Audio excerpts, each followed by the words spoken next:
And you're watching Chanel Vlog. So as you guys can see from the title, grabe, meron na naman akong bagong Shopee haul. So ang pagkakatanda ko, last Shopee haul ko 3 weeks ago lang or like mga 2 weeks ago. So ayan, meron na naman po akong Shopee haul and grabe, sobrang dami ko pang items na hindi dumadating. Pero I really made sure kasi talaga na lahat ng mga items na nabili ko is masashare ko sa inyo before mag July 7, 2020 since merong mangyayaring free shipping fiesta sa Shopee. So ayan guys, babasahin ko lang lahat ng mga pwede nyong makuha. I have an exclusive code for you guys which is yung 77SHP Chanel and ayan, valid from July 1 to 7, 2020 and meron kayong makukuhang 100 pesos off at 400 minimum spend. And guys, make sure na i-add to cart nyo talaga sila lahat and i-check out nyo na siya para makuha nyo rin yung free shipping kasi sayang naman guys kapag magbabayad pa kayo ng shipping. So if you wanna know more about this video, just keep on watching. So, I will be starting off sa mga clothes na napamili ko. So, sobrang di ko mag-gets yung sarili ko. Bakit ang dami kong pinagbibili ng mga damit? Eh, wala naman akong pupuntahan. Pero, ayun guys, I know some of you like can also relate. Kasi wala, super fun lang talaga mag-dress up, no? So, anyways, ang dami kong sinasabi. Pinaka-favorite ko out of all my purchases dito sa haul na to. So, I feel like sobrang magugustuhan nyo din siya, guys. So, eto na nga, guys. This is just a lilac top. So, I don't know if anong tawag nyo dyan. Kung purple ba siya or violet. Pero for me, this kind of shade is lilac. So, recently, super na-addict talaga ako sa mga tops na lavender, lilac, or like, alam mo yun, purple-ish type of color. Tama ba? Am I making sense? Pero, sobrang nice lang talaga netong top na to. As in, super classy.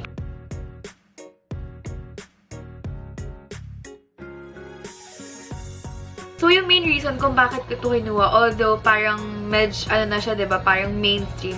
Super unique kasi nung style niya. Even if meron siyang puff sleeves dito. As in, sobrang nice. Like, super ganda nung cut nung top. Can you see that? As in, ang ganda nung cut nung top. As in, swear no keme talaga at all. As in, honest review talaga ibibigay ko about sa mga tops or like sa mga clothes na mabibili nyo sa specific shop na mga sasabihin or like i-mention ko. So, super sad lang kasi I just got this one in large. Like, sobrang sama ko sa sarili ko. Kasi parang sabi ko, ala, ang taba mo sis, huwag kang mag-feeling na medium ka lang or kaya small ka lang. Pero siguro, kung nakuha ko to in medium, super okay na talaga ako dito. Like, perfect na siya.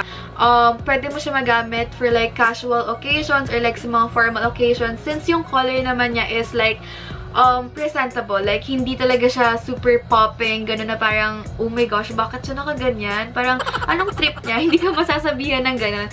So, ayan. Kinonsider ko yung ganung factor na parang hindi naman siya pangit every time you like wear it on a formal occasion. Kasi actually, yung style niya, medj pang formal siya. I also love this detail. Like, ito din talaga yung nagpaganda sa kanya. Like, yung pwede mo siya i-criss-cross sa tummy part mo. So, it is really, really, really nice to cover up those flabs.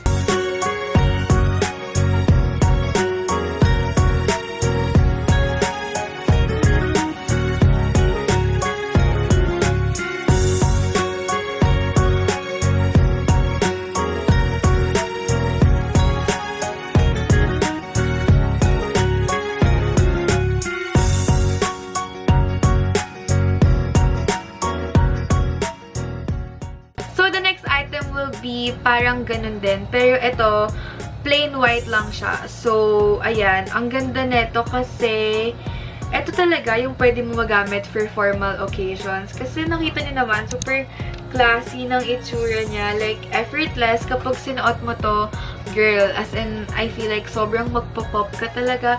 Kasi ang ganda nung detail niya. As in, hindi talaga siya, alam mo yun, yung parang hindi mo akalain na sa Shopee mo lang siya nabili. And actually, it's not straight cut. Pero, since mali na naman yung sizing na nabili ko, or like, napili ko, ayan, hindi talaga siya nakita. Like, yung form niya na ganon, hindi talaga nakita. So, parang medj straight cut siya. I just thought of getting this one kasi bagay siya sa leggings, bagay siya sa high waist na short, or like, bagay siya sa pants. As in, bagay siya sa lahat. Kaya, ayun, kinuha ko lang din to kasi it's super nice. Like, it complements every bottom that you wear.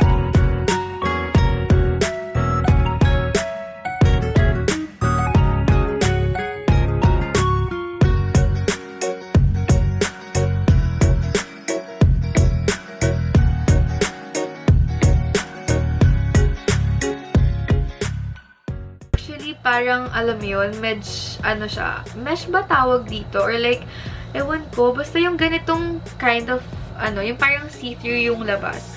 Parang wala, super nice lang. Ang sexy niya tignan, pero at the same time, you're not being too loud. So, I know, medj extra tong dalawa na to, knowing that quarantine tayo and wala tayong mapaggagamitan yan. Pero, eventually, guys, meron kayong mapaggagamitan yan, I swear. The next tops that I'll be showing to you guys is yung mga parang pa-cute lang or like pa-bebe tops lang na pwede nyong masuot on a daily basis, ganon. So, I will be starting off with this one. This one is actually nice. This one naman, nagtataka ako kasi large na siya, pero ang sikip niya pa rin, as in, stretchable siya, yes, given na yun. Pero ang sikip niya lang talaga, as in, parang sinasakal ako, or like, sinasakal yung ditong part ko.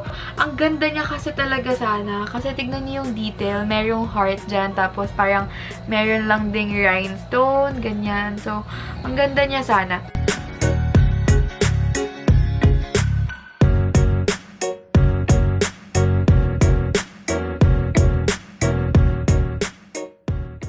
Actually, sa top na to, medyo nahirapan talaga ako humanap ng perfect bra. So, hindi talaga ako nag-bra. So, di ko alam kung notice nyo dun sa try-on part. Petite ka, go for this top. As in, sobrang perfect. Wait lang, ang cut.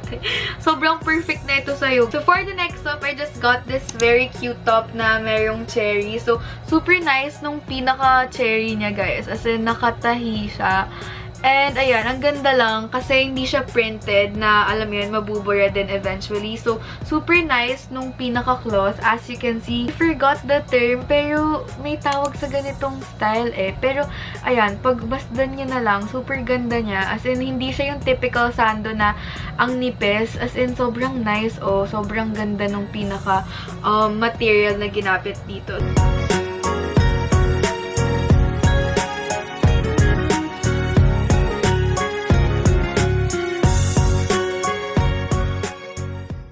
Chill lang nung pinaka-vibe niya. As in, cute lang. So, ayan. If you're an OG Faminal, you know that this is our emoji. So, ayan. Then, for the next one naman, I just got this tops. Actually, hindi pala siya tops. Like, coordinates siya. Sobrang nice lang nung pinaka-color niya. Kaya kinuha ko siya. So, medyo disappointed lang ako sa bottom niya. Kaya makikita niyo sa try, hindi ko masyado napakita yung bottoms kasi sobrang pangit niya for me. So, natatandaan ko parang around 139 or 149 pesos to. So, ayan. Ililink ko naman lahat sa description box.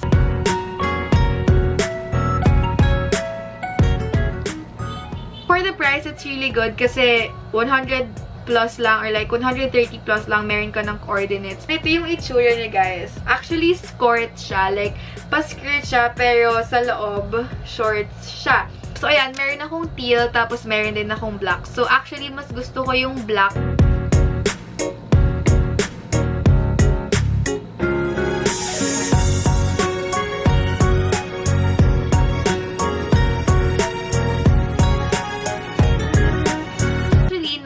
Siya because of the pad na kasama. So, you don't have to wear any bra na din with this one. Super kapal and hindi talaga siya mukhang cheap.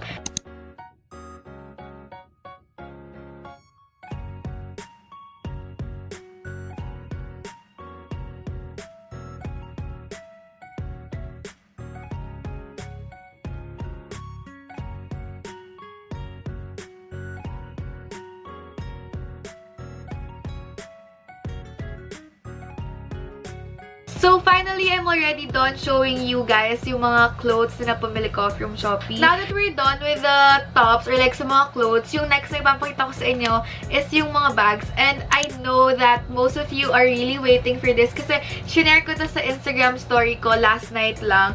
And ayan, ang dami ko talaga agad nakuwang questions about this one. Can you believe that? This is only 195 pesos. Nung nagsuscroll ako sa Shopee, nakakita ko ng link or like ng shop na nagsasell lang neto for 145 pesos or 149 pesos. So, don't worry guys, yung ililink ko naman sa inyo is yung mga cheap or like yung mas cheaper dito sa mga stuff na nakuha ko.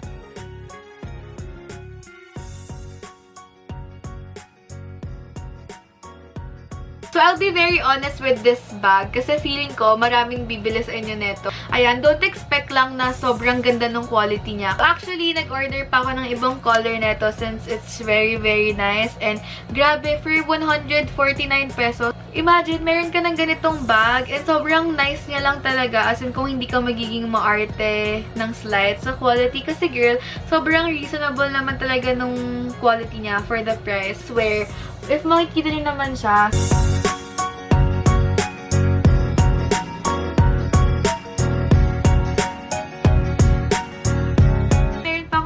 bags na in-order, pero hindi pa talaga siya dumadating. So, ayan guys, go check this out. Ako din naman na ma-disappoint kayo. So, ayan, it's very trendy and ang ganda niya talaga. And the next one guys, kumuha lang din ako ng sewing machine ko. So, sobrang tagal ko na ding naghahanap ng sewing machine kasi nga, gusto ko na matuto ng bagong skill kasi ayoko din talaga ng phone. Like, nauubos talaga yung time ko kaka-social media. I've been trying to like, alam mo yun, detox myself from social media kasi sobrang fun niya talaga. Like, ang healthy lang talaga sa pakiramdam. So, I just got mine. So, actually, na-try ko na siya. And, grabe, I can recommend this one as well. Kasi, ang ganda nung pagkakatahi niya. As in, swear. By the way, guys, ito na din ata yung pinakamura na nahanap ko. Kasi, usually, nagko-cost siya for like 800 to 1,200 plus. So, for the last two items that I'll be showing to you guys, feeling ko super magugustuhan nyo to, lalong-lalo na if you're a fan of Barbie or like you're a Barbie girl like me. So, ayan guys. So, this is the phone case that I got and grabe, sobrang ganda guys. This is really my favorite case out of all the cases that I have. So, meron neto sa Shopee and 169 pesos lang siya guys. And yes, you heard it right. 169 pesos lang ata to or 164. So, around ganun lang yung price niya. And then, kumuha lang din ako ng AirPods case. So, ayan guys. Barbie lang din siya. And then, meron siyang ribbon sa likod. So, this one is 149 pesos. Tapos, kumuha ko nung pinaka-chain. Tapos, nilagay ko siya dito. So, ayan. Pwede mo ikabit to sa phone mo or dito sa port na to. So, sobrang ganda! And ayan, sobrang dami din talagang nagtanong sa akin about this one. So that's it for my Shopee haul. I really hope na nagustuhan nyo yung mga napamili ko. If ever man na meron kayong mga stuff na binili because of my recommendations, go tag me on my Instagram. I will repost it. So ayan, thank you so much guys for watching this video. Don't forget to subscribe to be part of our growing family. And I hope to see you on my next one. Bye!